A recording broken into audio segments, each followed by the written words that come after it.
One.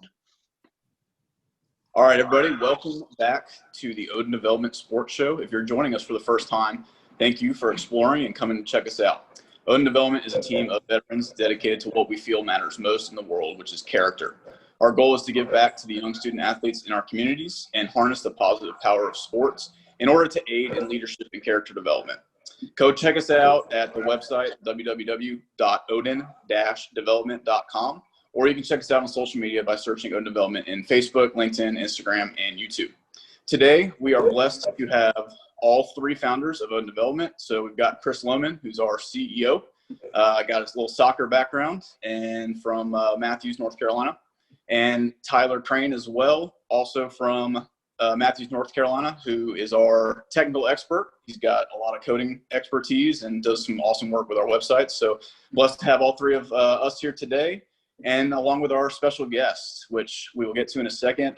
Chris and Tyler are both Clemson fans and sort of North Carolina fans, which, they were pretty high on David's list. So that'll be a fun little topic to talk about. But he ultimately did not attend those schools. And I think he's probably happy that he didn't.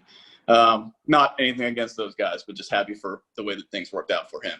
So with that, I would like to welcome our guest. This is a special one for me, one of my best friends in the world and one of the best people I've ever met.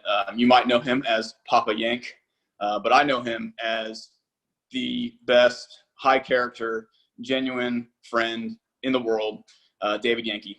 And we're going to let David tell him about himself a little bit in a minute. So he's a little bit of a humble person, so I'm going to tell some details here that I'm sure he wouldn't cover himself, so I want to make sure I get some of those important things out there. For those unfamiliar with David Yankey, he was born in Australia. He moved to America in second grade, which is where I first met him. I was instantly terrified at his mass. I'll never forget the day he came to school. The first day we were coming back from lunch, and him and his dad, who was humongous. They were standing at the door when we came back from lunch, and I just had no idea at that moment that one of the best people in the world was standing there. But I'll never forget that day. Since then, we grew up together, played football together. He was the second best offensive lineman at Centennial High School in Roswell, Georgia, which is also the home of game day host Maria Taylor. So fun fact there. David eventually decided to go play football for Jim Harbaugh and David Shaw at Stanford. There was a tremendous coaching group there at the time to include future head coaches like Derek Mason, Vic Fangio, Willie Taggart were there, Pep Hamilton was there, just some awesome group of coaches at the time. So I'm sure David will cover that. So he went there to Stanford, spent 4 years there, where he earned freshman All-American honors his first playing season. And then he was a consecutive, so 2 years as a consensus All-American offensive lineman. And he helped lead Stanford to a string of the Orange Bowl, the Fiesta Bowl, and 2 Rose Bowls, if I'm not mistaken. So what an awesome string of bowl games there for Stanford. And then they finished in the top 10 nationally during his time there. So that's just an awesome string of a few years for a team, especially like Stanford. He was eventually drafted by Minnesota Vikings and spent 4 seasons in the NFL between Minnesota and Carolina. But all that being said, most importantly, David is recently married to a wonderful woman in Alex, who is absolutely awesome. And we wanted to bring in David today to talk about just a very unique upbringing for him, coming from another country to achieve so much. Just despite some pretty daunting challenges, we'll talk about some of those probably today. And then just really want to talk about the strength of the family concept and teamwork in football and sports. So with that, David, it's your show. If you want to tell us a little bit more about your story, tell our listeners, your experiences growing up with football and just basic, how sports have kind of helped you become a better person today. Yeah, certainly. And thank you so much for the introduction there. I think a little bit of flattery was involved. I don't think I'm nearly as good a person as you say I am, but I really do appreciate the kind words from you.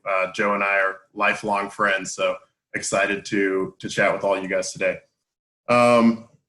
As I kind of share a little bit about my life and coming to America, it's really funny because football's something that I think most folks, if they saw me, and still to this day, obviously still a large guy, their immediate question is, oh, do you play ball?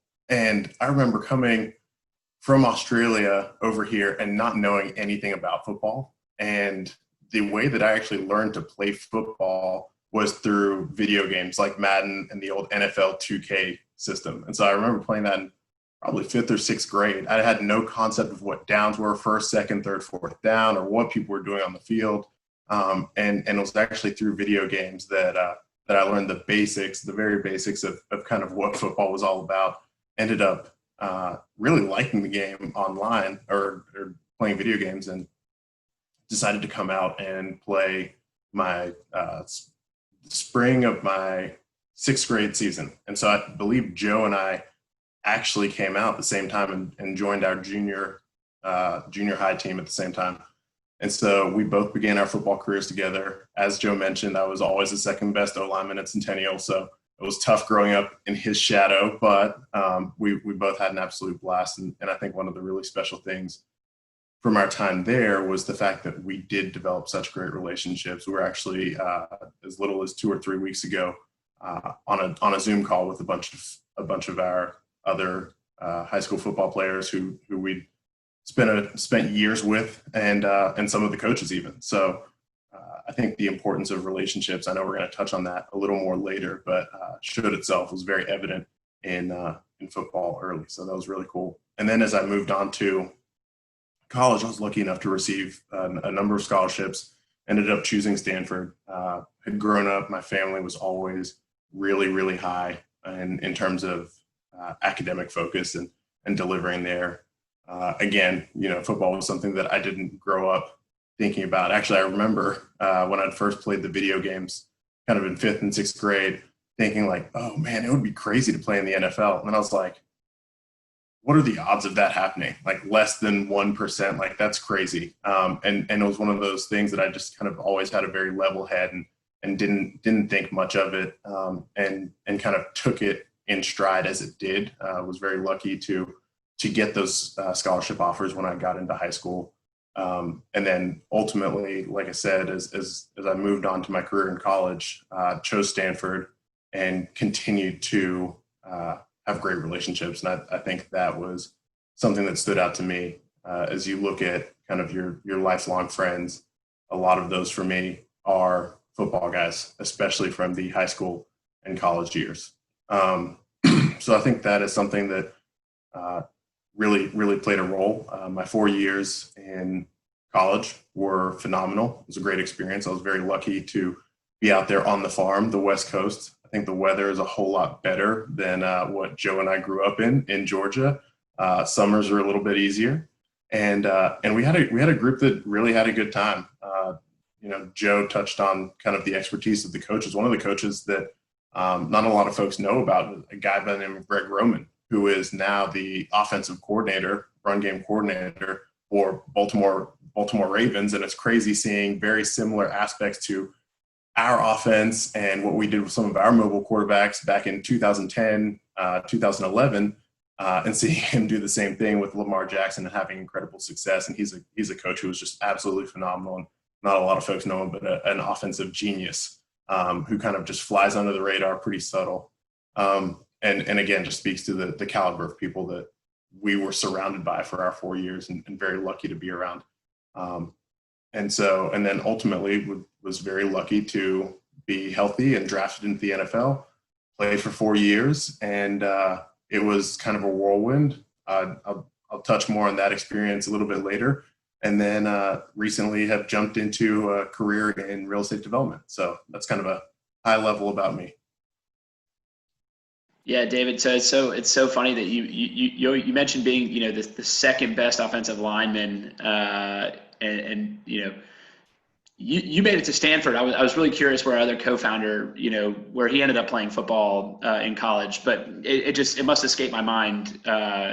But it's also ironic to see that he ended up playing rugby, which is I believe something that he learned from you.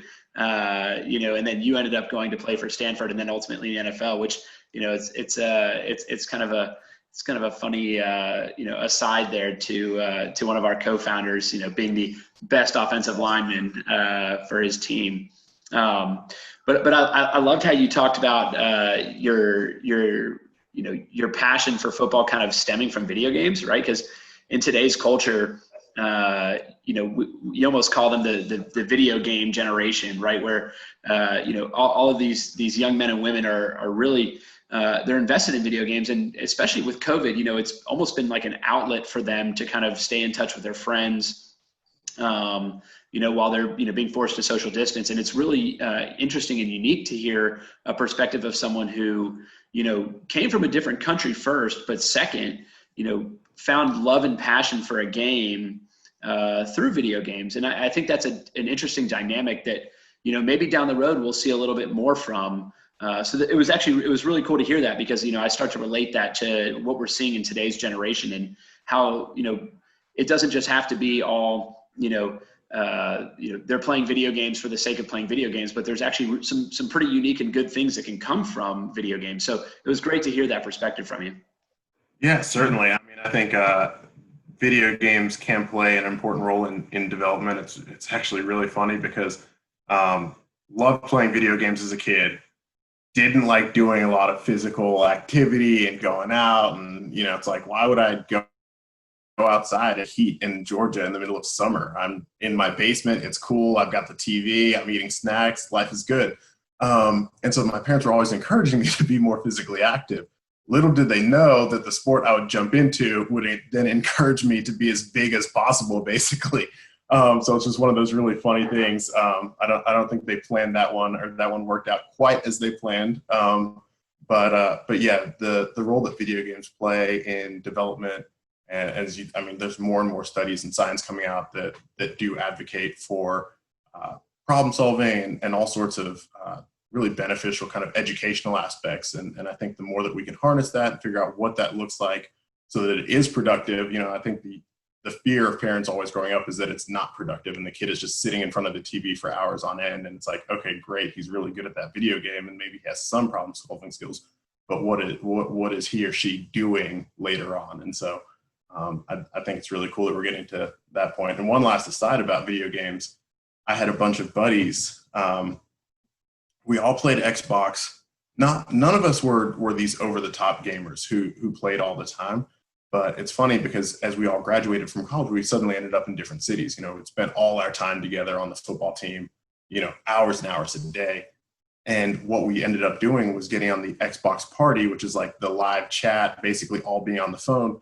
And half the time we weren't even playing video games. We'd be watching TV, whatever basketball game was on or football game. And we'd just be chatting with the headsets on. So looked like a pretty big nerd, but I guess video games have been a part of my life for a while now. Well, it's great that you say that, and I love what you and your friends decided to do once they moved away, to a bunch of different cities, right? As military veterans, we like to do like mental health check-ins with everyone that we've kind of separated from over the years, right? And one thing I've realized is that video games are a fantastic way to kind of stay in touch with your friends and people that are out there. So, for anybody that's kind of watching, first out, reach out to your friends and make sure that everybody's doing all right. Do a quick buddy check, make sure everybody's doing really well. But ultimately, find those creative and unique ways to really socialize, especially in these interesting times where we're being forced to kind of, socially distance ourselves from others. And then, as people grow older, they separate from each other and move to different cities. I know, it's funny, one of our founders, Tyler, he's got 2 kids that are right around the video game age. So it's, he's probably got a lot of experience watching his kids, play video games, but I can tell you from experience, he's got 2 of the most rambunctious kids and most physically active kids that you will ever meet.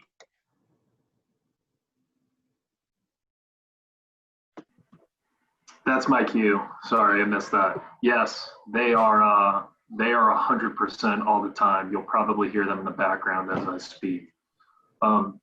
David, I wanted to ask you something.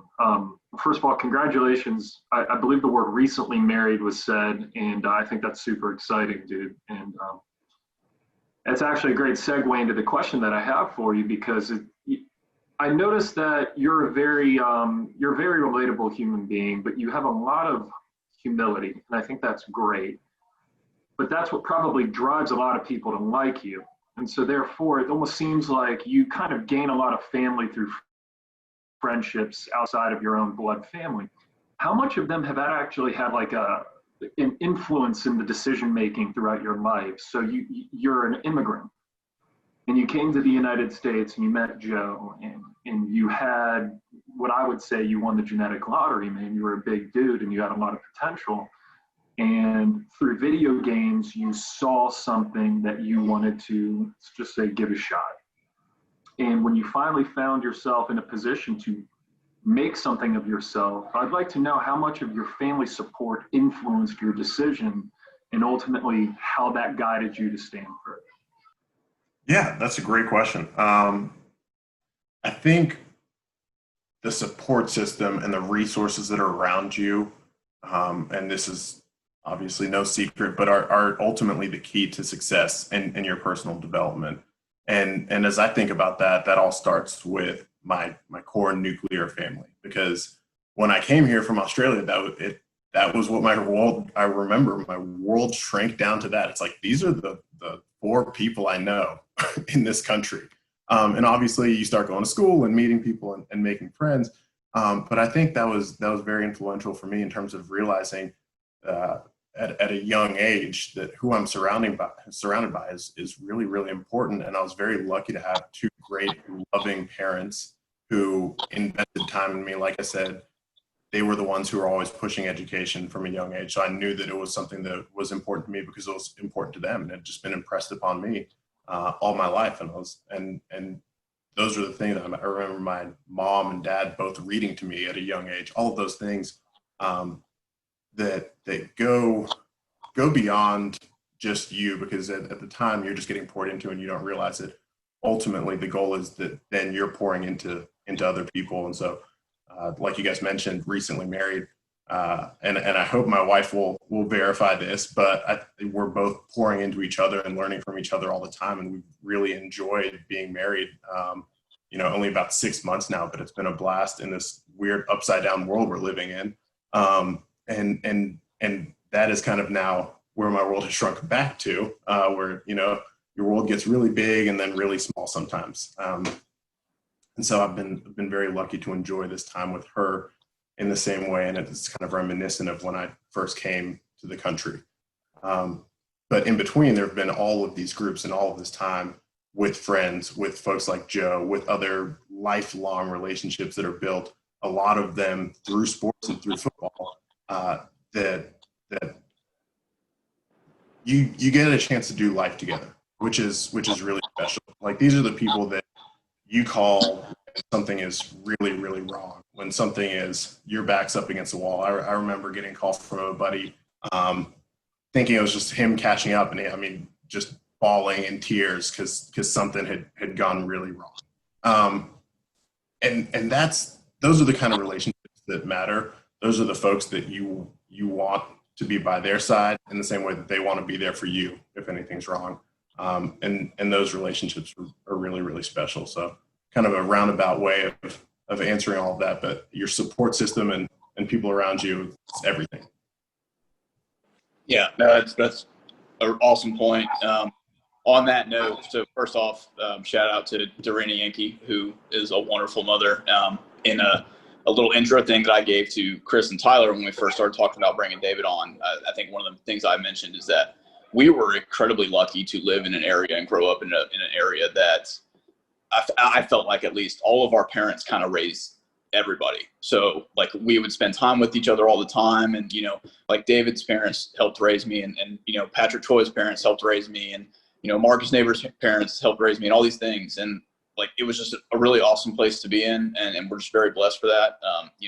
David's father, David Sr. is no longer with us, but I will always remember and cherish the moments with him because of how awesome of a person he was. And, really was another father figure to all of us. So that was just a really, good tie in there. And on that note, so we talk a lot about surrounding yourselves with quality folks for a couple reasons. And the first is, just those examples that they said are going to make you better because you're going to see what right looks like. But the other part of that is competition, and it could be friendly competition. Doesn't mean like someone's necessarily losing, but especially in sports, I think it's a good reflection of life. How if, someone is just as good or as better as you, it's going to make you want to work harder. And it's in sports, there's that kind of, hey, you want to beat them out for maybe a position or for playing time or something like that. But when I look back at your time at Stanford, I think about you competing with guys like David DeCastro, Cameron Fleming, Andres Pete, like all these guys who are, top tier draft picks, all pro guys, and how awesome of an experience that would have been.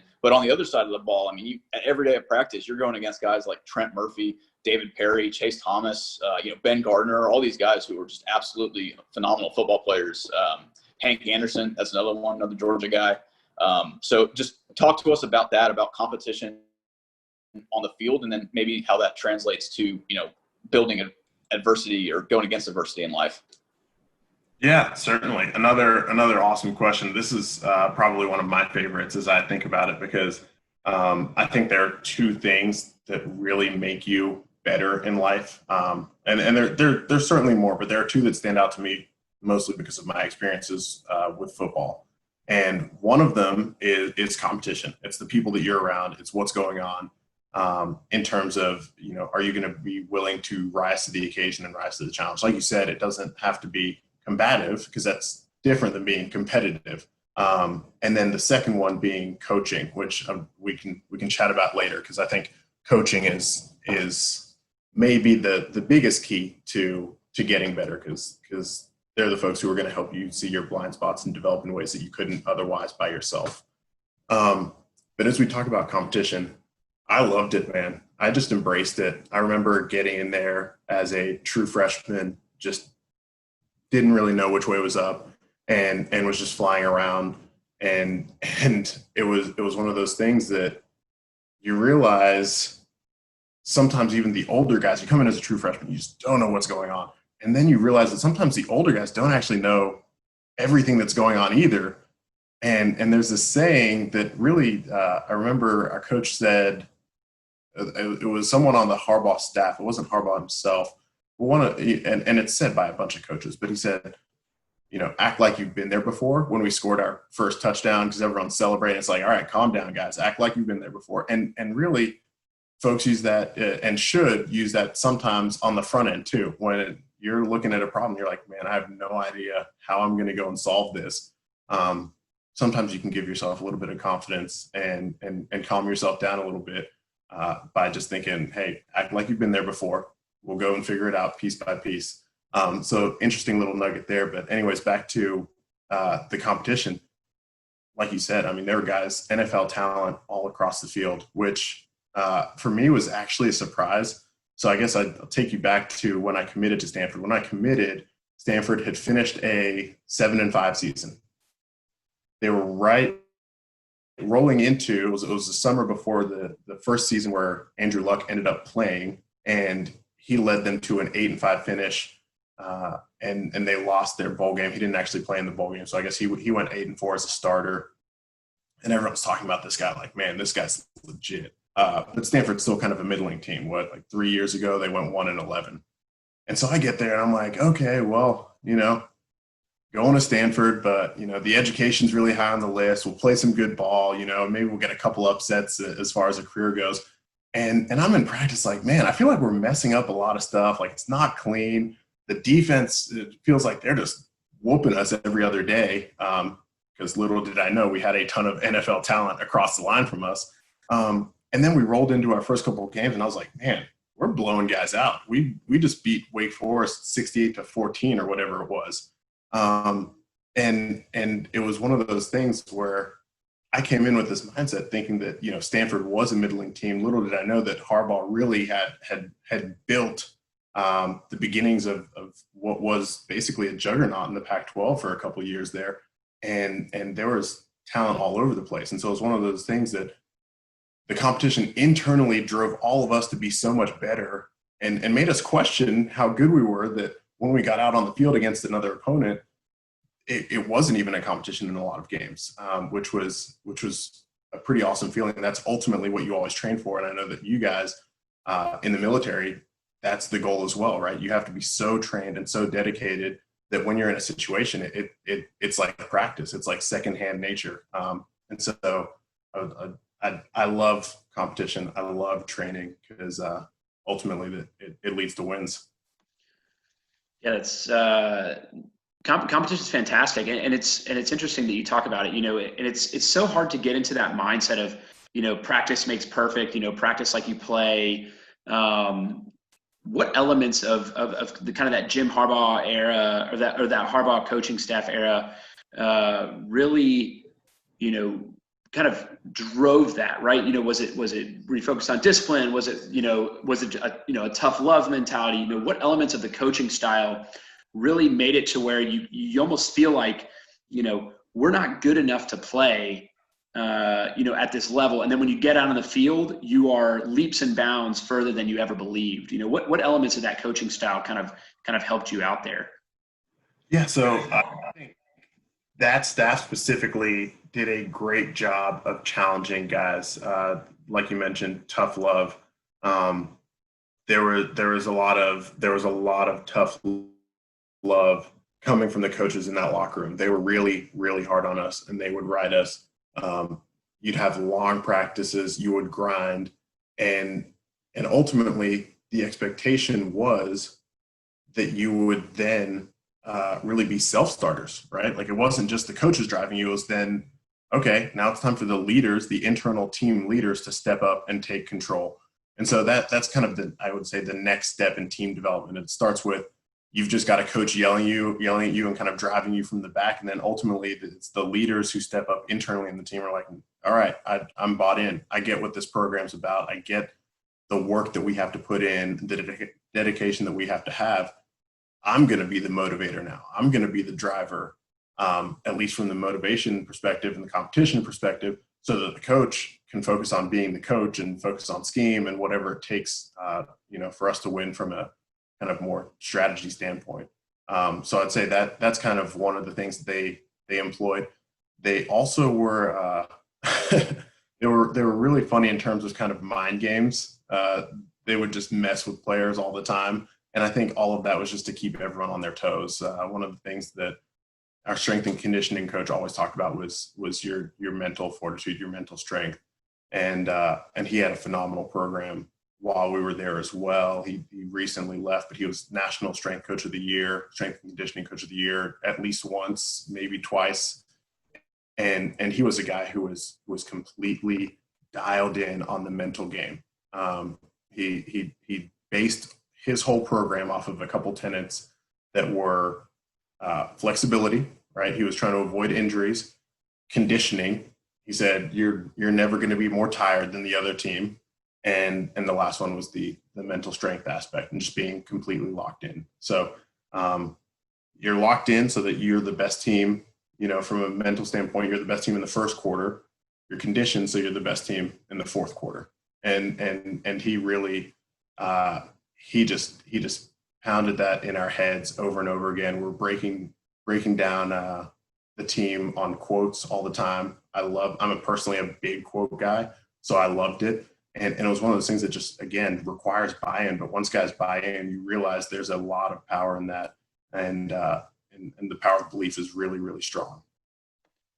No, those are great. Those are great examples. And so kind of with what our program really focuses on. So as you get to the middle of the program that we kind of empower coaches to teach high school students, we talk about fitness a lot. And I'm glad you brought up your strength and conditioning coach, and you talked about fitness from a few different lenses, right? And we like to look at fitness, first and foremost, you're an athlete, right? So physical fitness is important, but you talk about flexibility, right? You talk about taking care of your body. We encourage, safe supplement use. We encourage, really focusing on the things that are going to make you ultimately a better and more physical athlete, safely. The second piece that you touched on was kind of that mental fitness, right? I think you're a prime example of someone who was successful in high school football, successful in college football, played in the NFL, and now have transitioned out to a career outside of football, right? And I'd like to think that that mental fortitude, that mental fitness that your strength and conditioning coach and some of the other coaches that you had on your staff ultimately set you up for success. One of the stories I like to talk about with these guys is there's a story about Richard Sherman where he went to go talk to his alma mater, and he was talking to all the high school students. He was like, how many of you want to play in the NFL? I think like 40 hands, 40 something hands raised up, and he holds out his hands. He says, what do you think is the average lifespan of an NFL player? and they say, oh, 10 years, 15 years. And, he holds a 3 out here. And then he holds, the rest of his other arm out here to the other side. And he says, 3 to 4 years is the average time for an NFL player, but this is the rest of your life. And it's that mental fortitude, doing well in school, setting yourself up for success, and kind of building that mental toughness that really enables you to be successful throughout your life, whether it's in athletics or outside of athletics. So it was great that you brought that up. Yeah, certainly. It's Richard Sherman, love it, Stanford guy. And I do want to bring up one of my favorite points to bring up is, I think the average career for an NFL career is 3.5 years. And so very proudly exceeded that mark, above average by a few games there. Mental fortitude is probably one of my favorite things. As I think about what I want to be known for, what I think I'm good at and historically have been good at, I think it's the mental side, not necessarily being the smartest or most intelligent guy in the room, but mental fitness in terms of, I almost think about it as like, I'm the guy who can take the beating the longest, whatever it is, I can just outlast you. And that's, in a lot of ways, that's kind of what a season is, especially you talk about how long the NFL season is, the college season. I always felt like I played my best football in the last 4 weeks of the year, because I was just like, I'm just still here. I'm just going to continue to get better and just keep showing up and doing the same thing. I'm not going to get bored of it. I'm not going to get tired. I'm just going to be the same guy. And so I think that's one of the things that I really dug into was routine and structure. And I loved the ability to build over time just purely by showing up and being the same guy and having that kind of same level of commitment, where you realize that you do start to separate, especially later in the season. And that's ultimately what happens then later in life, hopefully, is you just continue to make strides. David, I think that was beautifully said, man. I'm a huge proponent of just psychological hygiene. I think it is just as important as physical hygiene. But in this case, I'd like to continue that conversation. So you mentioned some valid things about structure and just trying to maintain and do what's best. And you talked a lot about mental toughness. I'd like to talk a little bit about like what it was like for you at your weakest and your worst, and how it was just trying to make the regular day a regular day, even though it felt like it could have been way worse than it felt in the morning. Personally, we all go through it all, and sometimes we get stuck in these ruts. And, with so much weight on your shoulders, being an All-American, being a redshirt freshman, going to Stanford on a scholarship for sports, and at this case, what it sounds like also with your education as well. I'd like for you to just tell us about some of the things that a little bit of the adversity you faced, and how you were able to overcome that. And for our younger listeners that will be paying attention, some good pieces of advice for them to kind of take a couple of steps in the right direction if they feel like they just are stuck in the mud. Yeah, certainly. And I like that, because I think it's really important. And I do not consider myself a very successful person, but I think when you're hearing people talk about their successes, it can be easy to just think it's like, man, this is, did everything just always go up for you? And it's obviously not always the case, or rarely, if ever, is the case. And so when I think about some of my toughest moments, and I guess back up real quick. So I think one of the biggest things that goes into kind of mental fortitude, mental fitness is, obviously we immediately think willpower, because we're like, oh, I'm just tougher, and I'm choosing to be tougher or stronger or smarter or whatever over and over and over again. And I think in reality, what we do is actually, and have done a little bit of reading on this, but where it really comes from is through building a routine and structure. The more routine and structure you have, the more your willpower builds over time. And the more things kind of naturalize and become a part of who you are, whether that's working out every morning, whether that's reading every day, whatever it is, those habits become ingrained in you, and suddenly they take less willpower. You actually build this kind of internal momentum in your life. And so and that's really what we did in our football program, right? Is that was instilled in us by our strength and conditioning coach, who was always training the routine, who was always training the details, who was always focusing on the quotes. I mean, to the point where we had to recite them verbatim, word for word, and really go through it. And so that is how you build willpower. And so when I think about my darkest moments and the challenges that I've had in my life where I felt like I had no willpower, you'll see that my response and my reaction was to go back to that structure. That was where I ran to.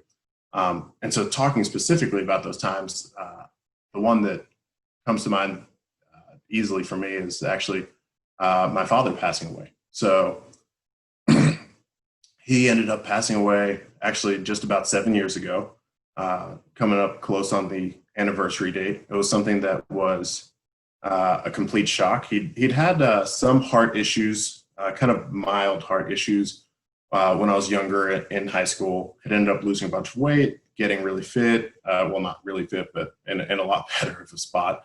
And had a much better quality of life, really enjoyed it. Anyways, very unexpectedly, really out of the blue, ended up passing away my senior year of college. I still remember I was on the field. We were wrapping up a Monday practice, and it was actually Coach Shaw who told me, he pulled me aside, and it was kind of a shock. It was my whole world kind of flipped upside down at that point. Didn't really know what was going on, and it was obviously incredibly emotional. Learning that you've lost your father and you're coming back home. I was on a flight that very night. As you kind of think about how quick that process goes, and glad to get back to be with my family and to help them, and try and be a source of support for them. And again, in a moment like that, it can be really, really hard to know what to do, because it's something that none of us are prepared for. You get better at things the more that you do them. And this is something that luckily you only have to do in terms of losing your father or a loved one a few times in your life, hopefully. And so it was a huge challenge, and it was a struggle. I remember, obviously many hours just kind of lost thinking about it, missing him, grieving his death.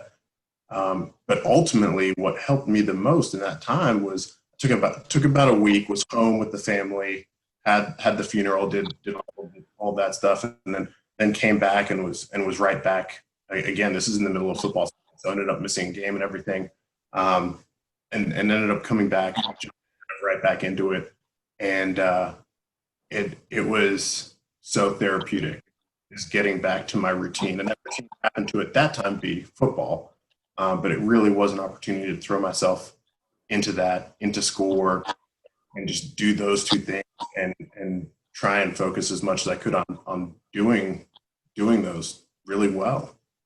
Wasn't easy, didn't necessarily do them really well, but so much of I think my kind of recovery from that process was helped by just having a routine. And then again, incredible support system, right? Having the guys that are there reinforcing, my beliefs, kind of comforting me if I needed it, but really just still being the same friends that I had. I think that was huge. And so I guess as we think about whatever dark times lie ahead for all of us, I would highly encourage us to, as much as we can, rely on our routine and structure, go through the motions. There's one thing that we would say when we weren't feeling, and this is a little more trivial, but when we weren't feeling, we weren't feeling jacked up for a workout, we weren't ready for that 6 a.m. run, and guys would say, fake juice, fake hype turns into real hype. And so sometimes you just, guys just start yelling, they'd be yelling, get up, let's go, get hype. And even though they didn't feel it at all, they were yawning in between. But that excitement built. And so even if that's funny that you say that, David, because that's unlike Chris and Joe, I was a non-commissioned officer in the Army, so I only had a couple of guys under me. And whenever we have to make those early mornings and those late nights, or we had our day off and we had to get our trucks up and running for the next few days, I always used to joke with them. I said, guys, false motivation turns into real motivation, and all I need is somebody to fake it to me just for a few minutes. And it always turned out with us joking around and having a good time. So David, wonderfully said, man. And, you know, I know it's been 7 years, man, but it still probably feels really fresh, and I hate to hear that news. But you're an amazing person, David, and I'm enjoying every bit of this, dude. As you can see, I'm writing notes.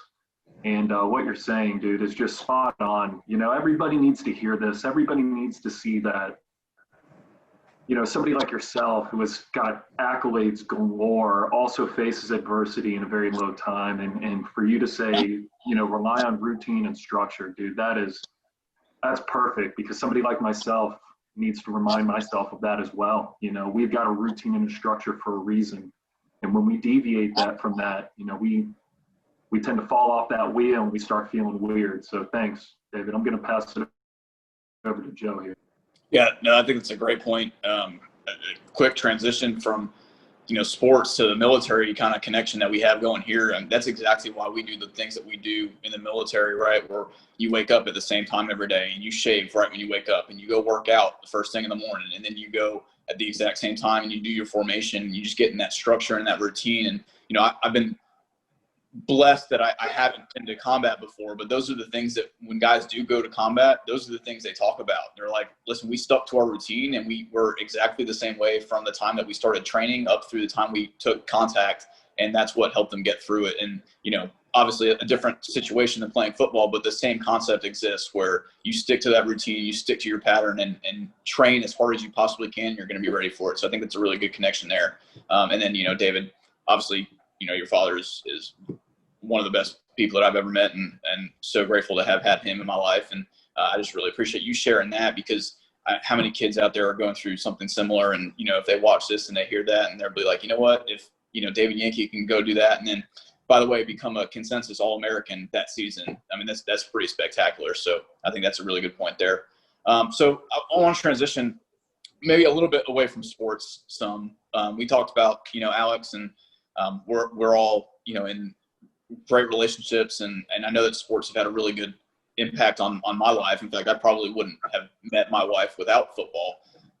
But what kind of lessons did you take on the field?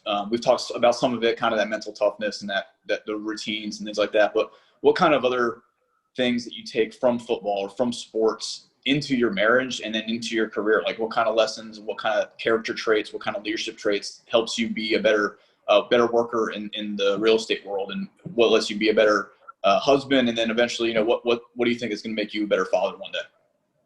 Yeah, absolutely. And I think, you know, as I look towards being a father, but then also, you know, being married right now, being in the real estate industry, trying to figure out what a career looks like, I would say there's one answer that jumps in my mind for really all of those questions, at least immediately, and that's work, right? The concept of work.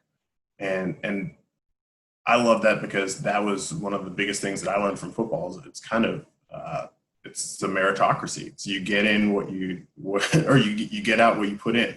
And so much of life is like that. It can take a little bit longer, right? So, you know, here I am 2 years into a career that will hopefully last 40, 50, 60 years, whatever it is. Here I am 6 months into a marriage that will last the rest of my life. And then ultimately one day will, God willing, be a father. And in football, I'm preparing and I get to play that very week, and I get to see the results of all my work that Sunday. And so I think I love the concept of work. And one of the biggest things for me is just reframing when you see your results. You see your results, I think, in real life over time, over years, over decades, which can be kind of one of those, can be challenging. You've got to kind of change your perception. You've got to change your expectations. But ultimately, I still believe in work. I still believe in the process of working to ultimately have success. That's kind of what I think about when I think about a successful marriage. it's going to take work. It's going to take, not just communication, but working on myself, knowing what I do really badly and that Alex is graceful to me towards, but I still have to work on it. I still have to get better at it. And she's going to have things that a lot, far fewer than I do, but things that she has to work on. So I'd say that's one of my kind of favorite things. I think it's just that it's a human thing, is that I truly believe we're all made to work, and we're better when we work, when we're productive, and that we do gain gratification from that. Yeah, I mean, as you work hard, you don't just build connections, but you also learn things about yourself. You learn things about others, and it seems like I was reading a couple of things that Joe sent me about you, and I was reading some things that I was looking up on my own about your time at Carter. And in your resume for the real estate company that you work for, it says that you like to go and you like to kind of go give back to the younger kids that are out in the area, and it sounds like you're taking a lot of life lessons that you're getting, and you're speaking at local school career days to share the importance of education and hard work in combination with athletics to really give back. And I think that that's one thing that hard work really enables us to do. Is it enables us to, take the lessons that we've learned from our own successes and our own failures and our own hard work, and really enable others to do the same. And like you said, it's not a short turnaround, right? Where, Odin development, empowers coaches to teach student athletes to become the next generation of leaders. We don't expect these changes to be overnight, right? We're never going to, we may, not see the gratification, edification of our work for the next 15, 20 years until someone really, it really clicks for that person. And it sounds like, not just you, but your company in general are doing some really great things, out in the community. You're going out and speaking to local kids, and then your company's doing these things called At Promise Centers. Can you tell us a little bit more about that? Yeah, certainly. So Carter is who is a company I'm very lucky to work for. I was able to find a great job with a great company about 2 years ago here in Atlanta as I transitioned out of football. And Carter's a 62-year-old real estate development company. History goes way back in terms of being here in Atlanta. Developed a bunch of malls actually back in the 60s and 70s. And then as you moved into the 80s and 90s, developed a bunch of Midtown, which is kind of Atlanta's business center core, along with Buckhead.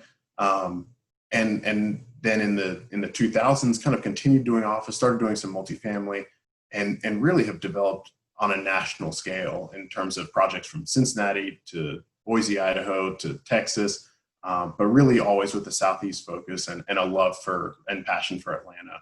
And I was lucky enough to join Carter at a time when I guess that passion and love for Atlanta was really evidenced by our ownership, who we've actually got one member of our ownership who's on the Atlanta Police Foundation. And so he was involved with that for a long time, a number of years. And what the Atlanta Police Foundation rolled out, initiative that came to fruition just 2 years ago, was this program called At Promise. And so for the youth of Atlanta who were in potentially getting in trouble, having issues with the law, instead of calling them the typical kind of at-risk youth, what they wanted to focus on was, the kids being at promise. They wanted to invest in those kids.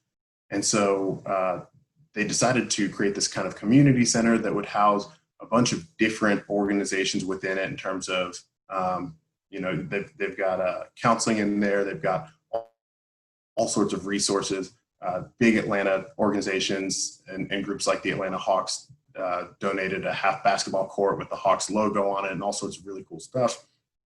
And all of this is with the intention of providing a safe place for kids to go with the resources they need to ultimately be successful and to deter them from crime. And so they opened the At Promise Center a couple of years ago on the west side of Atlanta, and they have two more that are kind of coming in the pipeline, one that's under construction in Southwest Atlanta, and then another one that is still in planning. But they opened the first one, like I said, about 1.5 years, 2 years ago.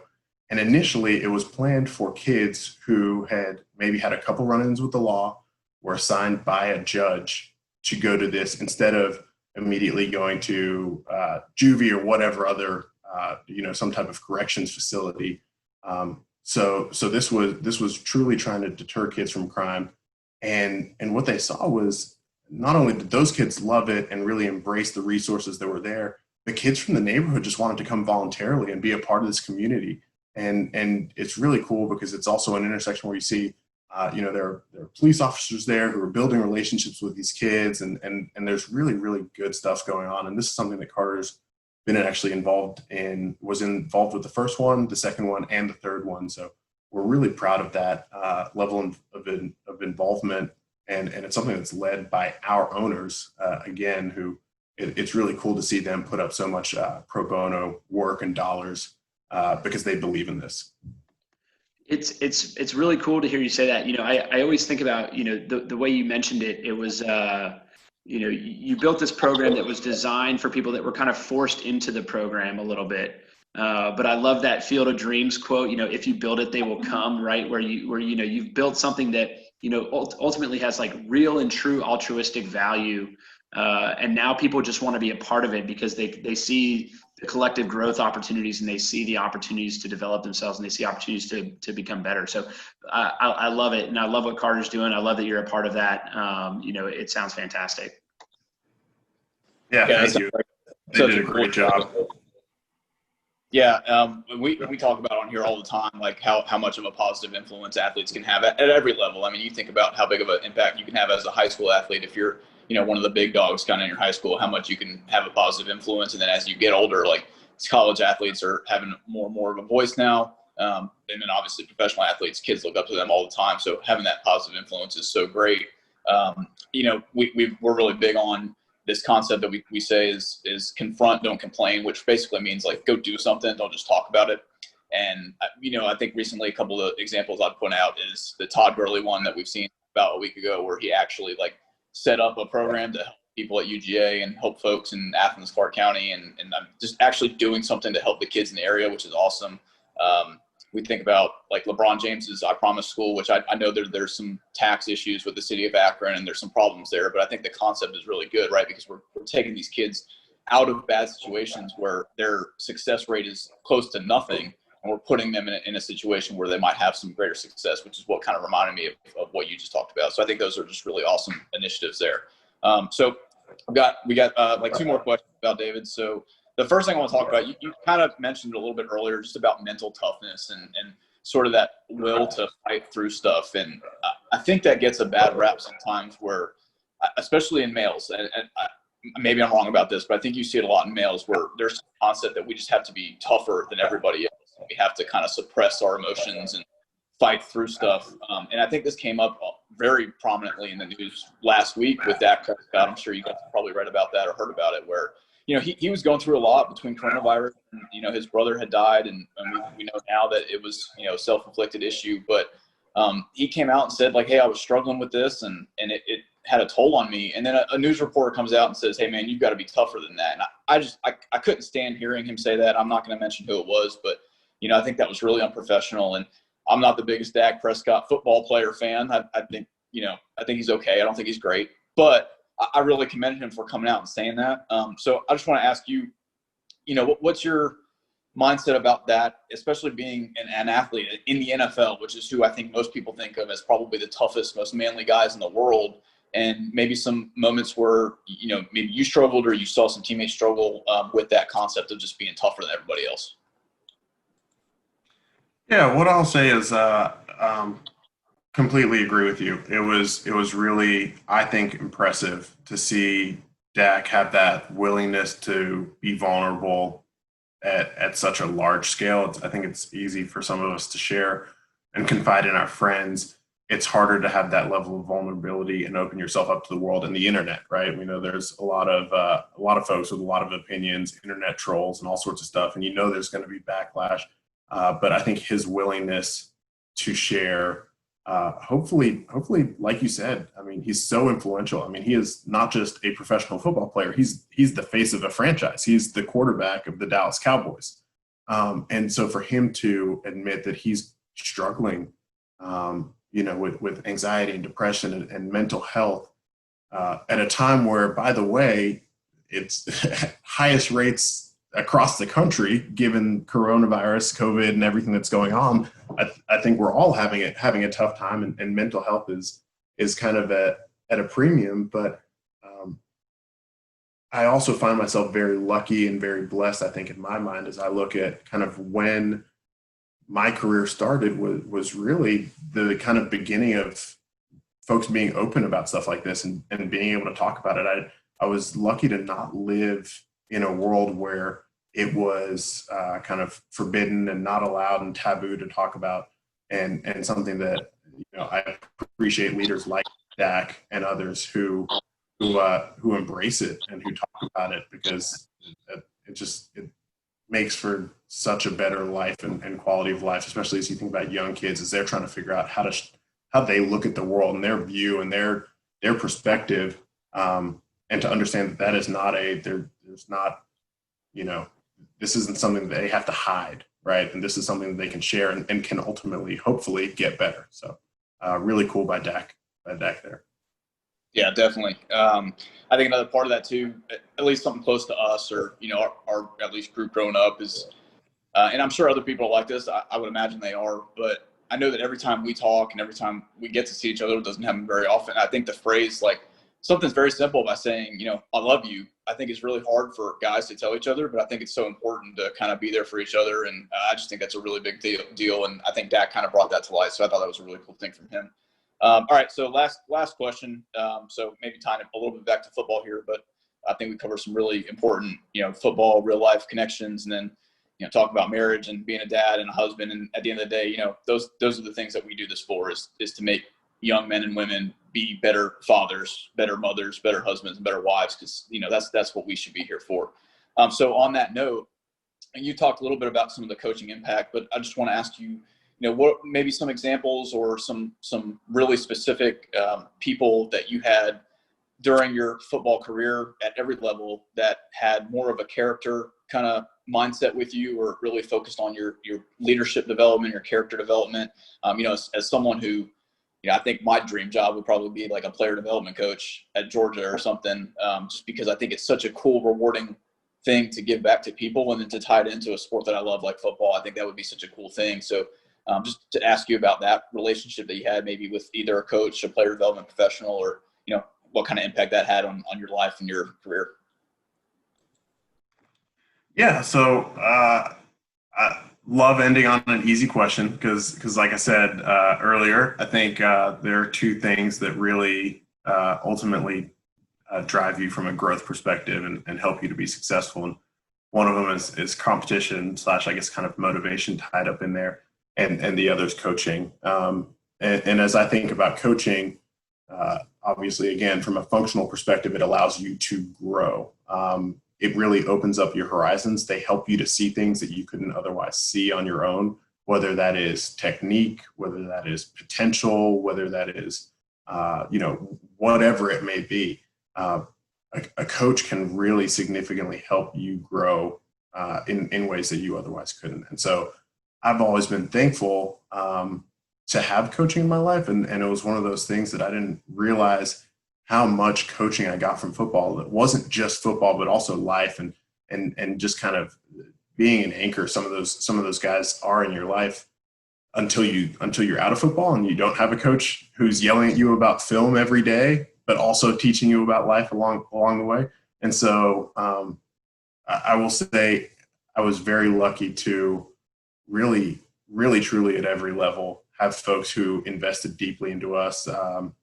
And I say us because I'm thinking about, you know, as early as middle school, when Joe and I were on the same team, we had, you know, parents who were basically coaching us and actually had some guys with NFL experience. Richard Ryder and his son was on our team and ended up, they moved on down to Florida going to high school, but his son actually, shout out Austin Ryder, just won a Super Bowl with the Chiefs. So big deal. Almost a Centennial alum, not quite. But then, you know, moving into high school, like I mentioned just a couple minutes ago, Joe, myself, some other former football players got together, and on that same call, we had two of our former coaches, which I don't think happens in many places. Those are guys who really invested heavily into us, into our class specifically. We had this phenomenal relationship with them, and it truly is still to this day a lifelong relationship. And I'd say the same thing about college. I mean, it's like every step of the road I can really point to having relationships. I mean, I mentioned it earlier in this call. I mean, David Shaw was literally the person who told me my father had passed away. I mean, that was the first hug that I got. That was, I mean, that will always be there as a memory. Just him just being there with me in that moment, and just comforting me.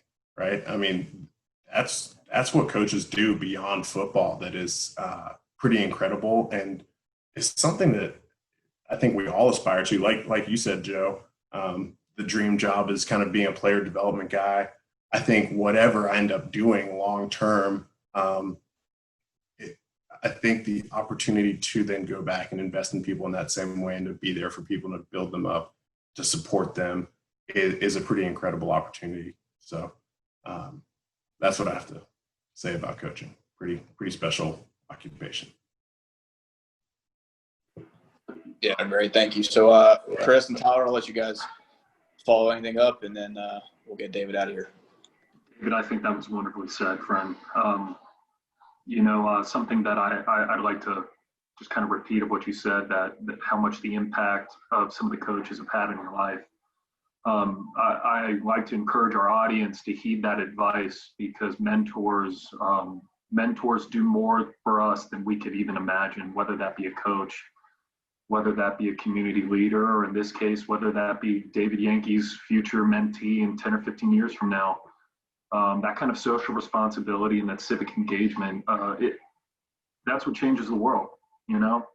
What David Shaw did for you that day, potentially impacted hundreds of other people later on in our lives, just by merely telling you that news and embracing you and just showing his vulnerability for your vulnerability, and to just ultimately let him know that he cares. And that's what we like to encourage in our program. It's just one of the several topics that we have where, fighting through that psychological anguish, but just having somebody in your life to help you pick you up when you feel like you're just too heavy to get yourself off the ground. And David, that was beautifully said, man. And I speak on behalf of all of us when I say thank you so much for being a part of this. Chris and Joe, if you guys have anything else, this has just been wonderful, David. Thanks. Yeah, I'll echo Tyler's sentiments here. I mean, it's been a phenomenal conversation. I think, as our listeners kind of engage with this conversation and these posts, and hopefully, I hope that they'll take several things from this. First and foremost, with the routine.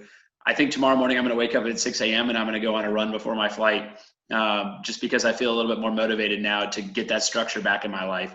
And I think that's really important. For the coaches out there, I think that they're, to echo what Tyler and Joe have been talking about, and what you said is you really have to care about your players. We talk about it a lot, and our goal is to empower coaches to ultimately be those role models in players' lives. And I think you hit on that, in a really strong way. So I appreciate that. And I appreciate everything that you brought to the conversation today, David. It was phenomenal to meet you. And hopefully one day we'll have you back on the show, and we'd love to hear more about your successes, in real estate. Joe, back over to you, man.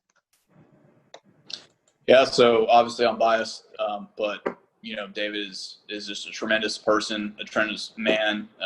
I can't wait to, see his marriage grow, and I can't wait to see him be a father and for our kids to grow up together, and just appreciate him giving back to the community, and even just a small way like this, but in a big way like what he's doing with Carter. So David, thank you so much for coming on here. I know we talked about it earlier, but I love you, and you'll always be an awesome part of my life and one of the best parts that I've ever had. So I'll end with that. David, if you've got anything else, finish. Hey, let me start off by saying I love you too, and so thankful that you guys thought of me as someone who could come on and share a little bit about kind of my life, my experiences, and how that relates to leadership and development. I really appreciate it. I'm honored that you guys think I can speak on that, and so I've really had a blast sharing with you guys.